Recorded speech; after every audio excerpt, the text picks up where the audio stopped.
Hello, good evening po. Yan si ma'am. Si ma'am po ay merong thoracolumbar dextroscoliosis.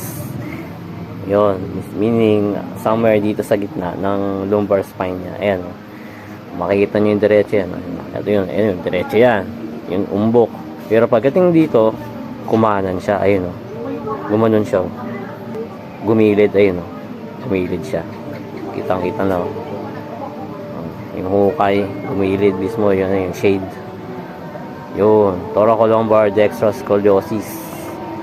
Grabe, ang tama ni ma'am according sa impression niya sa findings is meron si ma'am sa 2, 3, 4, 5, S1. Dami, no? For ano na si ma'am? For orthopedic na ma'am, ano? Ni-refer na sa orthopedic. Hindi nga ayaw ni ma'am pumunta. Gusto nila ng ibang alternative. Baka galing na sa doktor na. Galing na sa doktor, sa PT, yan, yung mga kuryente mo, kung ano-anong device na ginamit daw sa kanya, yun pa rin daw. Ayan, oh, ayan. Gumilid dito sa, imbis na nandito, gumigilid dito, ayan. Ayan, oh. Ayan, oh.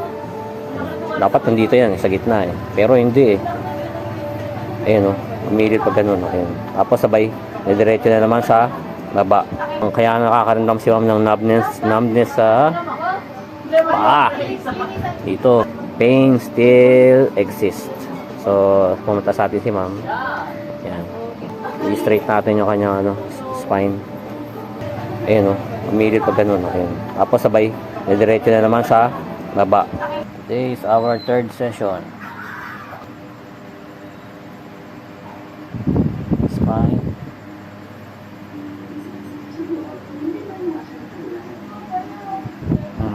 Straight. Straight na siya. Pabalik. And back. Straight already.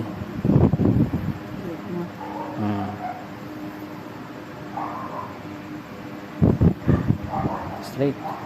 Third session. Dextroscoliosis. Baka may nakaramdaman na kayo dyan. Ano-ano. May sciatica or lumbar spondylosis. Hindi na kaya nagkakasciatica, di ba? Kasi yung spine wala sa ayos. Sa ate, oh. Mayroong mga nerve impingement na nangyayari sa loob. Ang case ni ma'am is L2, 3, 4, 5, S1. Yan. Pero as of now, tuwid na ho siya. Ayan, buto, ayan. Gitna. Yung kulay niya, hindi na person dati. Hindi na. Pantay na yung kulay niya. Wala na yung dark na portion. May grayish. May grayish yan before, eh. Wala na siya, pantay na. Ayan po.